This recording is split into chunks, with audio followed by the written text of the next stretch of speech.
Good afternoon, Jays, and welcome back to KLHS. I'm Madison Barnes, and I hope you all had a great weekend filled with St. Patrick's Day activities. The date today is Monday, March 18th, 2024, and I'm joined alongside Brooks Babcock, and we have an amazing show for you all today.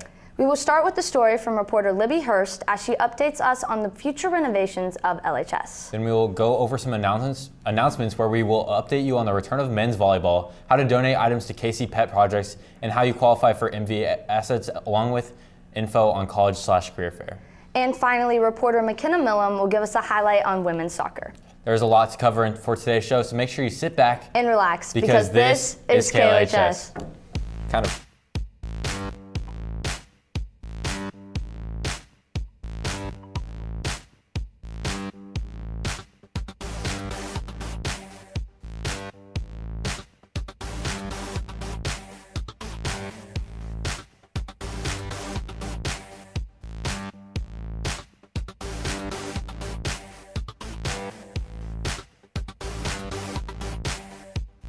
Brooks, did you know that LHS is being updated in 2025? Yeah, I noticed the poster in the front of the building and it looks very updated and modern. I agree. It sucks that we'll be gone before we see the renovations though. Libby has more updates within the LHS next year.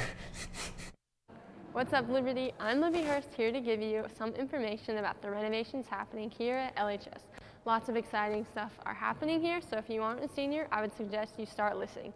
I talked with our principal, Dr. Sharp, about the renovations. All right, we're really excited about the renovations that we have going on, not only our hundreds space, but then also our main entrance and commons and scramble area. Our first project will be our hundreds remodel. Phase 1 is the FACS Special Education and Art Hallway. In Phase 1, the culinary and graphic design classrooms will switch to make room for the 7 kitchens they are putting in. In the art classrooms, there would be more storage, new furniture, plus built-in cabinets and sinks. Special education classes will be upgraded to cater to the students' needs and use the space more efficiently. The goal is to make the classrooms more open, accessible, and safer. These upgrades should be done in November of 2024, and students will have makeshift classrooms for the first few months while the renovations are being. Once again, we're going to try to match the space from the view all the way back to the pack and really kind of lighten it up and brighten it up and make it a little more fun for our students. Now on to Phase 2, which is the cafeteria commons. The cafeteria tile will be completely ripped up, the ceiling will be higher, there will be new seating, and the trophy cases will be moved. The trophy cases will be moved to both sides of the entrance, so where I'm standing. The cafeteria will be upgraded to match the view PAC area too. On the other side of the cafeteria is all the individual All-State awards, and those plaques will be given back to the athletes. This will for sure be done by the first day of school in fall of 2025, and the commons will be done in November of 2025. I hope you're all looking forward to these renovations. I'm Libby Hurst reporting for KLHS. Thank you, Libby. I'm excited to see how it turns out. Now let's head into today's daily announcements. Liberty Men's Volleyball is back at Liberty. You can join the nation's fastest growing game, learn the sport, and improve your volleyball skills. The Fieldhouse Gym is open to practice from 7 to 8 every Wednesday and Thursday until spring break. If you are interested in joining the men's volleyball team, scan the QR code provided on the graphic and fill out the Google form to sign up. Next, the LHS Key Club is now accepting donation items for the KC Pet Project. Some of the items you can donate include new leashes, new collars, blankets, bath towels, bones, cushioned cat beds, cat food, dog food, and more. The drive will end on April 11th, which happens to land on National Pet Day. So please bring all donations to room 407 so they can be transported to the shelter. You can see the Key Club website or contact Emerson Holthouse for more info on the drive and Key Club hours that you receive from donating. You're gonna buy items off of our list that's posted on Instagram and on posters throughout the school, and you're just gonna drop those items off in room 407 with Miss Neighbors. The third annual KC Diversibility College Fair is happening on April 4th from 3 to 7 p.m. This event spans the metropolitan area and offers a unique opportunity for young students with disabilities to engage with colleges and job training admission counselors. The career fair also gives opportunities to create a resume, participate in job interviews, summer internship discussions, explore adult services, and submit an initial intake form for the state. This event is located at MCC Penn Valley Education Center, and for more you can visit transitionacademy.org. Finally, if you can read, write, and speak another language other than English, then you may qualify to earn your MVA credit through the Seal of Biliteracy. The Missouri Seal of Biliteracy is an award granted by a local district to recognize a student who has attained proficiency in English and one or more other world languages before high school graduation. So to learn more about the Seal of Biliteracy and to see if you qualify for an MVA credit, you can visit their website at www.theglobalseal.com. That is all the announcements we have for you today. Now we'll head to reporter McKenna Millam, who will give us an update on women's soccer. Good afternoon, Jays. I'm McKenna Millam, and over the weekend, the women's soccer team has been very busy playing both St. Joe and Kearney at the Platte County Tournament. Let's head over to Abigail Repke to hear a recap.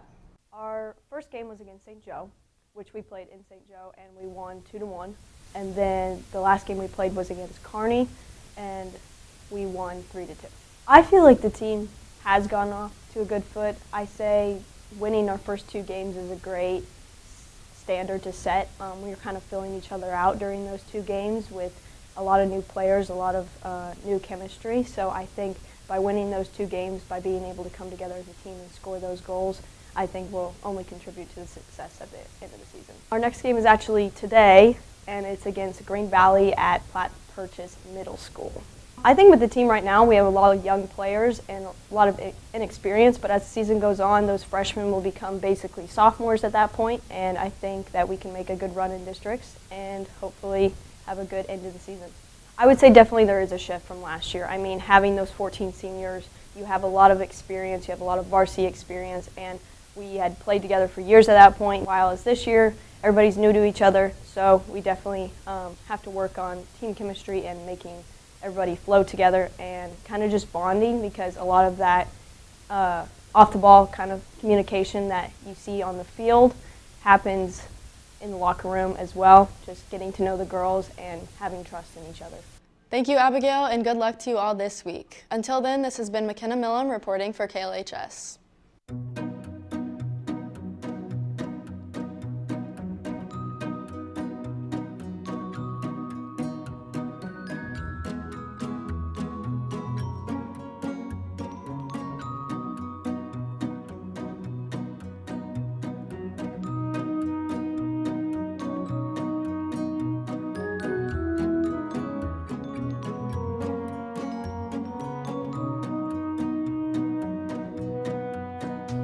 Thank you, McKenna. There is a lot to look forward to for the end of spring season of sports.